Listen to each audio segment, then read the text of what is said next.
بسم الله الرحمن الرحيم. عن جابر رضي الله تعالى عنه أن النبي صلى الله عليه وسلم لم يسلك طريقا فيتبعه أحد إلا عرف أنه قد سلكه من ريح عرقه. رواه الدارمي. حضرت جابر رضی اللہ تعالیٰ عنہ بیان فرماتے ہیں کہ نبی کریم صلی اللہ علیہ وسلم جس راستے سے بھی گزرتے، حضور کے پیچھے کوئی صحابی آتے تھے تو حضور کے پسینے کی خوشبو سے پہچان لیتے تھے کہ نبی پاک صلی اللہ علیہ وسلم اسی راستے سے گزرے ہیں۔ ایک روایت میں حضرت انس رضی اللہ تعالیٰ عنہ بیان فرماتے ہیں کہ رسول اللہ صلی اللہ علیہ وسلم اذا مر فی طریق من طرق المدینہ، نبی پاک صلی اللہ علیہ وسلم مدینے کے راستوں میں سے کسی راستہ پر سے جب گزرتے، وجدوا منہ رائحۃ الطیب، تو صحابہ اس سے حضور کی خوشبو کو محسوس کرتے، وقالوا، اور کہتے، مر رسول اللہ صلی اللہ علیہ وسلم من هذا الطریق، حضور علیہ الصلوۃ والسلام اسی راستے سے گزرے ہیں۔ ایک روایت میں ہے، صحابی کہتے ہیں کان رسول اللہ صلی اللہ علیہ وسلم یعرف باللیل بطیب الریح،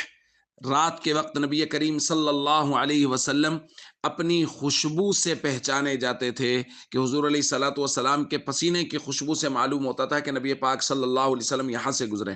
چونکہ اس وقت اسٹریٹ لائٹ کا اور روشنیوں کا تو کوئی تصور نہیں تھا، تو رات کے وقت حضور علیہ الصلوۃ والسلام کی خوشبو سے صحابہ پہچانتے تھے کہ نبی پاک صلی اللہ علیہ وسلم یہاں سے گزرے۔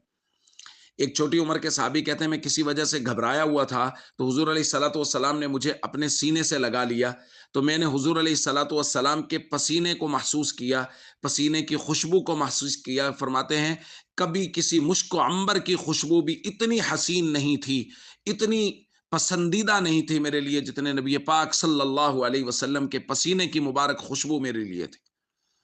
دوستو، یہ خوشبودار پیغمبر ہمارے آقا حضرت محمد کریم صلی اللہ علیہ وسلم، جن کے اعمال خوشبو، جن کا چلنا خوشبو، جن کا پسینہ خوشبو، جن کا دیکھنا خوشبو، اٹھنا بیٹھنا خوشبو،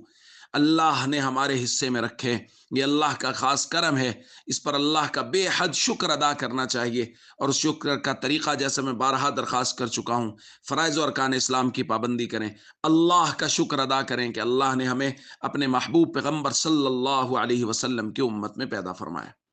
السلام علیکم ورحمۃ اللہ وبرکاتہ۔